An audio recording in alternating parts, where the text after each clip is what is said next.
Hi everyone, welcome back to my YouTube channel. My name is Dark Wolf Reads, and in today's video I am going to tell 3 scary stories. Thank you to the writers for letting me narrate their stories. Their links will be found in the description box below. I wanted to give a huge shout out to Phlegethon for letting me use his music in today's video, and also to YeahManProductions for making my channel art. They both have amazing work and you should really go check them out. Show some love and support. You can follow me on my social media. I will put the links up on the screen so you can go and check it out. Don't forget to give the video a thumbs up if you like it, and make sure you subscribe for upcoming videos. And without further ado, I hope you all have a scary night.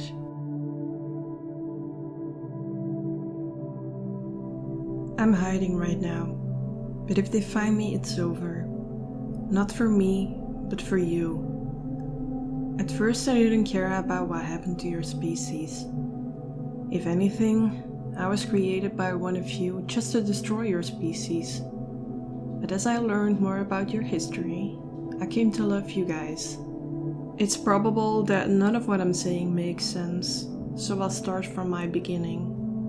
When I first became conscious, I was nothing but a pitch-black primordial ooze. Hell, I couldn't even think in words.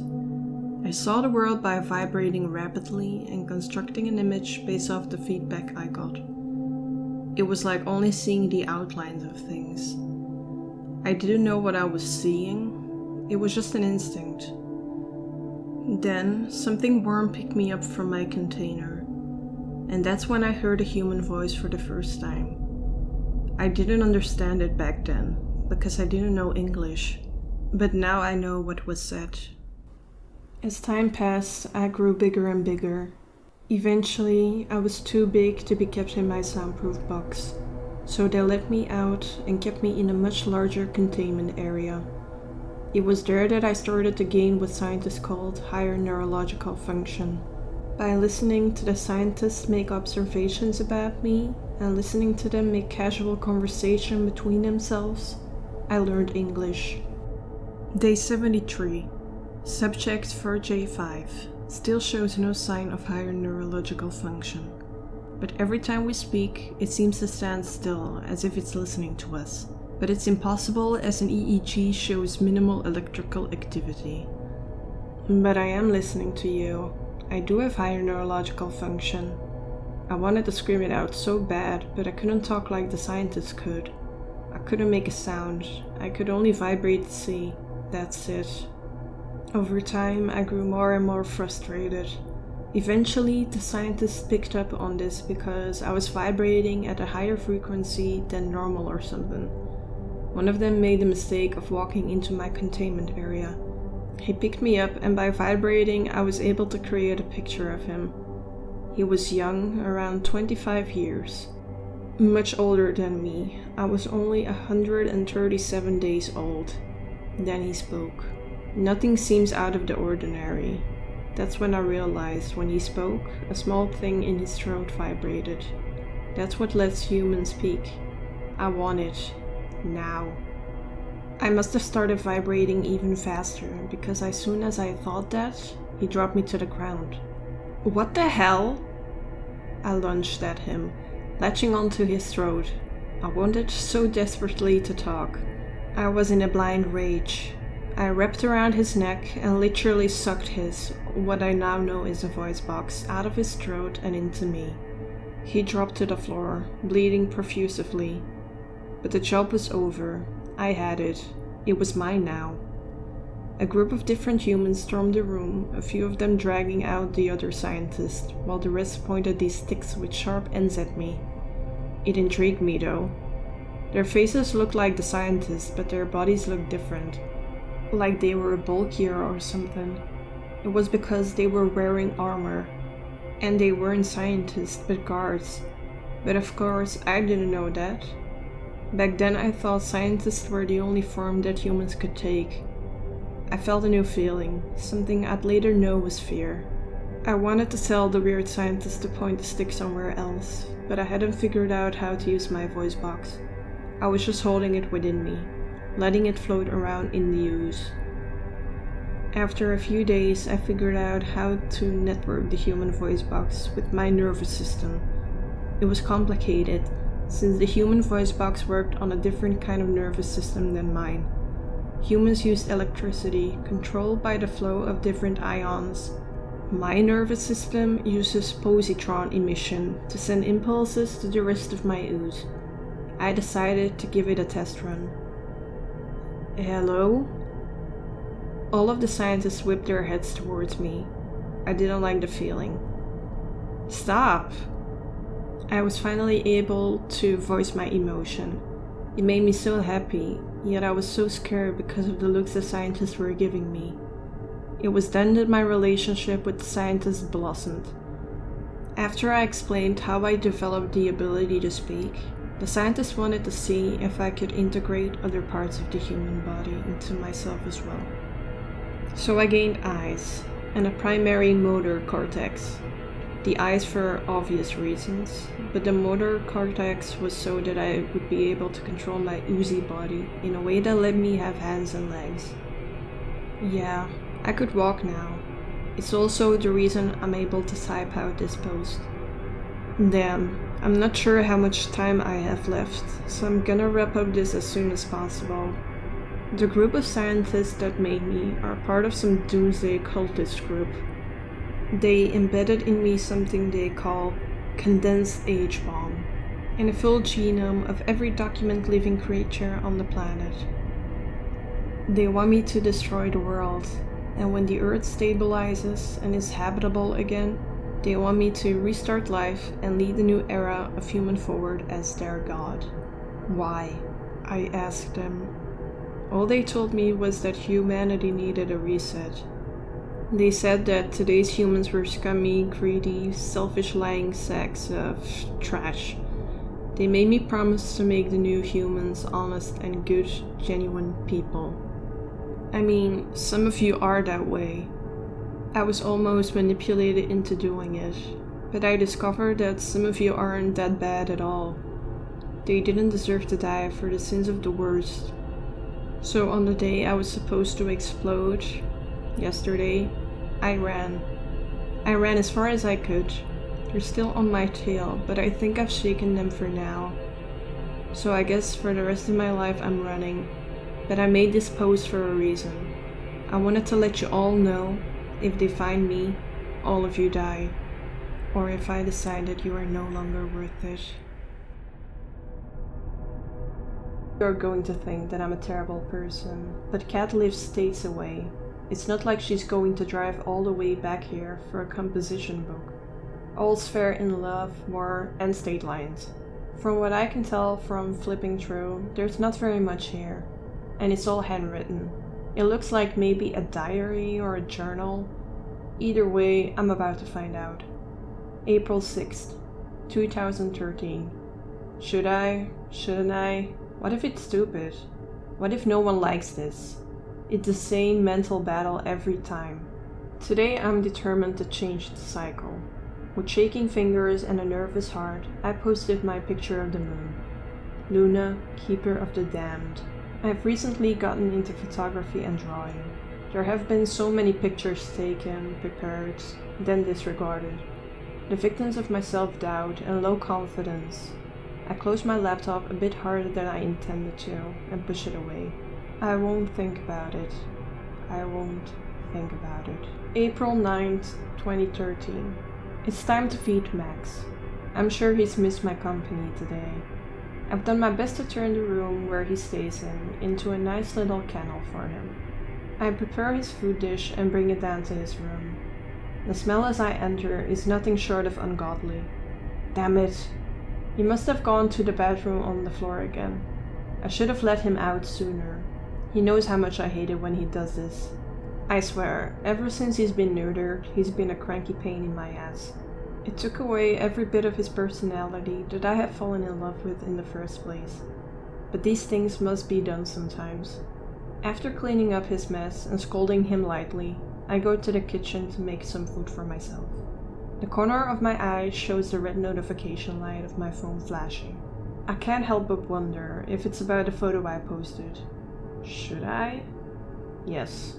My fingers unlock the screen in a frenzy of excitement and anxiety. Oh my god, it is! Dylan Chambers loved my photo. Not the thumb, the actual heart. I have no idea who this is, but I love the thought that something I created had a positive effect on someone's day. He's super cute, and has no relationship status posted yet. Should I? Not yet. I find my photo and type his name in a comment box, tagging him as a thank you for liking my work, taking it one step further and sending him a private message.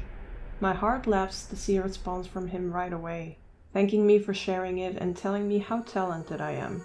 Honestly, what more of an invitation do I need? Should I? Yes. I sent a friend request.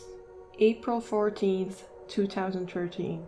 Before long, Dylan and I are officially connected on social media.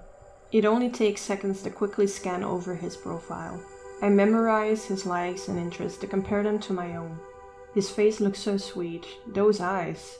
I find myself bringing my face closer to the screen, imagining what he smells like. My heart immediately jumps to sandalwood and I feel myself swoon. How wonderful. April 23rd, 2013. After going through his pictures, I now know his favorite foods and hobbies. He loves Call of Duty and listens to 21 Pilots. I need to familiarize myself with these as soon as possible and buy some sandalwood oil. The Earthbound shop downtown should have some. I get in my car and drive there. He lives thousands of miles away and the thought of his accent makes me weak in the knees all over again. It's a damn shame that he lives so far away, but if two people are meant to be together, love will always find its way. I am in a state of absolute euphoria, having sprinkled the oil on my passenger seat for my ride home. It was almost like he was sitting next to me. In my mind and heart though, he definitely is.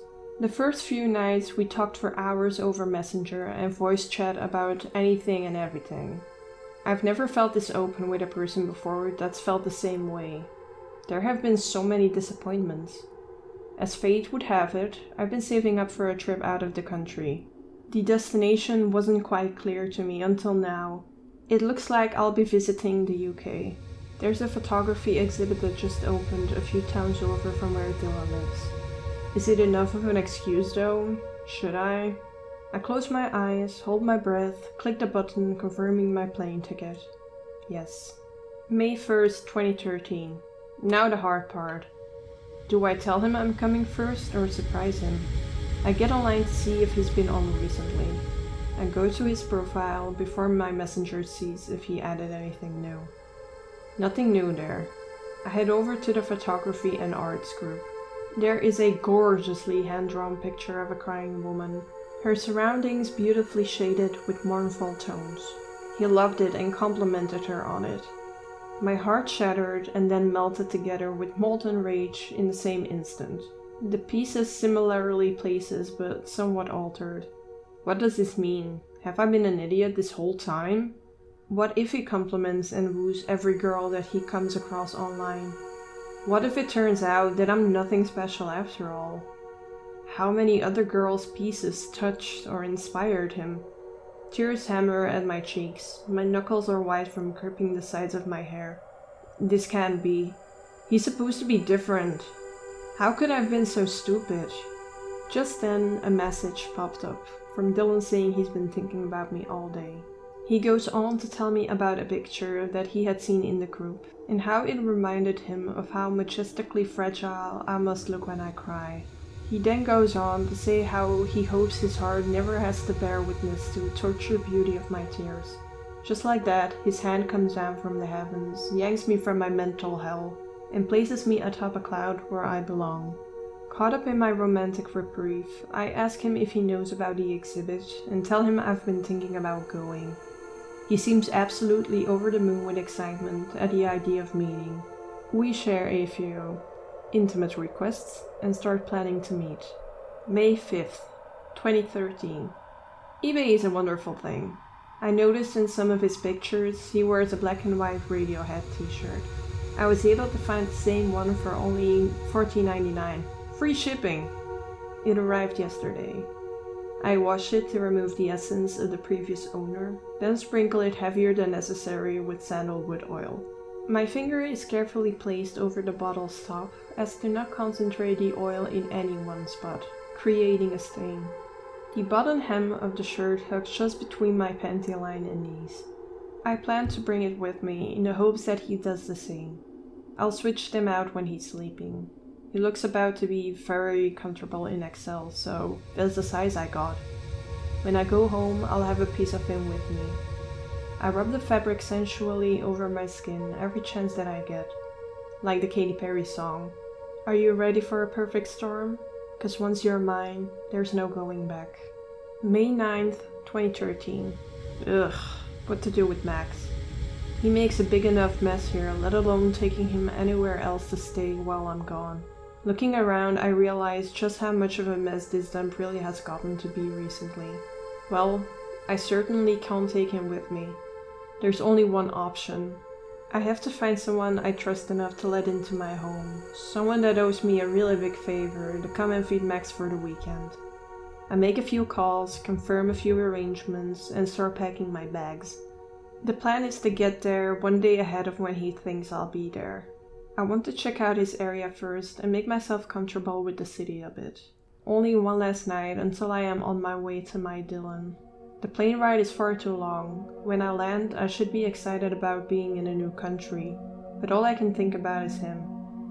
I relish in the fact that I'm here and he doesn't know. I walk the streets, each step leaves me wondering if Dylan has taken it a time before.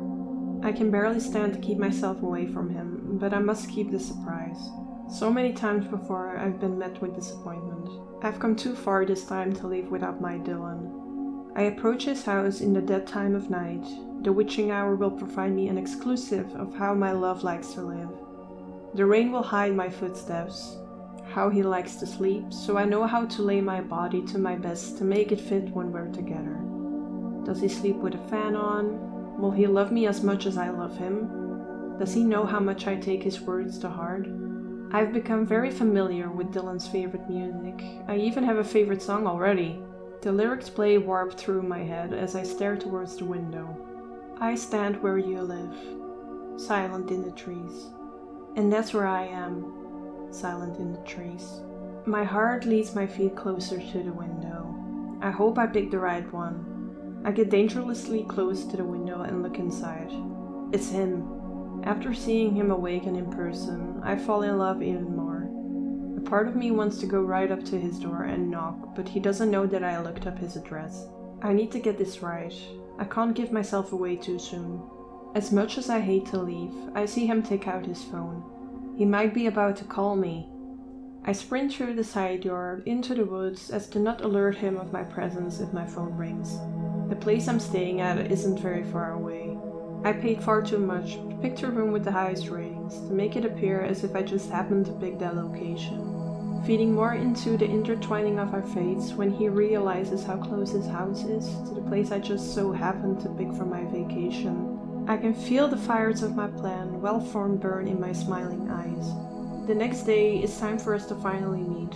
My head catches up to my heart and I start to get nervous about him seeing me. What if I'm not up to par with what he's expecting? There's a normal awkward silence at first, but it's fleeting. Before long, I am giggling, laughing, and holding his hand. I'll write more soon. I'm having way too much fun to keep writing right now. May 11th, 2013. Something happened. It turns out Dylan and I are more perfect for each other than I thought. There's a burning in my wrists. Frayed strands of rope bite at my skin like tiny razors. Dylan stands in front of me, his face twisted in a mental agony. There's a syringe in his hand, the left shakes down by his side. I asked him, "Dylan, what are you doing?" "Hold on, just wait, I'm just like you." But his tall frame continues to march towards me, tears glistening in his eyes. I plead with him. "Before you do anything, you need to get my phone." The love in my voice doesn't do much to disguise my fear, but it's something. He cautiously picks up my phone off of the floor. Go to my gallery's hidden folder. The code is XXX. Open the folder named Max. You'll see pictures of a man. Please, just look. Dylan opens the folder. A slow smile spreads across his face, like molasses dripping down frozen steel. He finally gets it. The ropes binding me can't fall away fast enough. He picks me up off my feet in an embrace. We smile and share a kiss only people like us could understand. I said to him, "Well, Dylan, now that I've seen your place, we should go back to mine. You'd love the States. I cannot wait for you to meet Max so we can play." He's normally docile. There have been issues with him trying to get out before, but not after we're done with him. End of entries. The police should be here any moment. I call my parents to let them know as well. What Kat did was horrific. The way she manipulated those men. There was no mention of a Dylan or any steady love interest for as long as she lived here. However, the entries in this journal are over 5 years old now, but that's not the main thing that upsets me. What upsets me the most is that just over 5 years ago, my older brother went missing. His name was Max Crane. Beyond human, or at least that's what we aim for. My name is Carla, and to say the last few weeks of my life have been hectic would be an understatement. I work in a biomedical engineering lab that uses models and cadavers to help create serums to boost a human's ability. For example, serum 7 here is placed as a class orange for slight to moderate danger. It increases the physical limitations of the subject for a short time, but often leads to aggression and mood swings. Obviously, the armed forces bought that up. Most of their serums are pretty simple. Serum 7 is simply a dose of adrenaline in a chemical shell to help accept the adrenaline. However, Serum 12 is different. I can't go over exactly what's in it, but the side effects are beyond belief. Currently, our only subject is in an induced coma and shows no side effects other than the expected energy loss. The subject needs twice as many calories as she would need without the serum, and her body is very fragile. With that out of the way, her body also isn't the best, as she almost died as a result of the shock from the serum. After a few trial runs, however, we believe this serum will change everything. Using the chip implant along with the serum, she has the ability to do simple mind tricks. For example, she can induce memories in subjects from a distance. She also has the ability to force weaker minds to remain under limited control. She can force you to do certain action, but she doesn't have enough power to force you to do it in any certain way. She is also limited to doing this on weaker minds. However, if you are too strong, she might try and panic trick. If it works, then you will suffer a panic attack and will be weaker until it is over. Needless to say, the serum is serious, and that's why I am making this. Yesterday she managed to focus her mind enough to send a small jolt through the chip. When she did this, she fired a computer connected to the chip and her status tube malfunctioned. After a quick inspection of the damage, she managed to stay awake from her coma as the tube wasn't supporting her. With her remaining strength, she forced the guard to panic and ran out as she didn't have enough energy to control them yet. Now she's on the run. I'd give you an area estimate if it wasn't for the fact she can't force people to shuttle her around. At this point, we don't know where she is. With this in mind, keep an eye out for a 22-year-old female with white hair and stick thin. You will know it's her because she will have a little flesh left due to the massive amounts of energy required for her to function. She will also be very charismatic and will pick up small hints on your thoughts. She is 5'11" and weighs around 95 pounds. Please, for the love of God, don't let her in. Just run. Don't let her catch you. It might take a while to fix this, so be safe.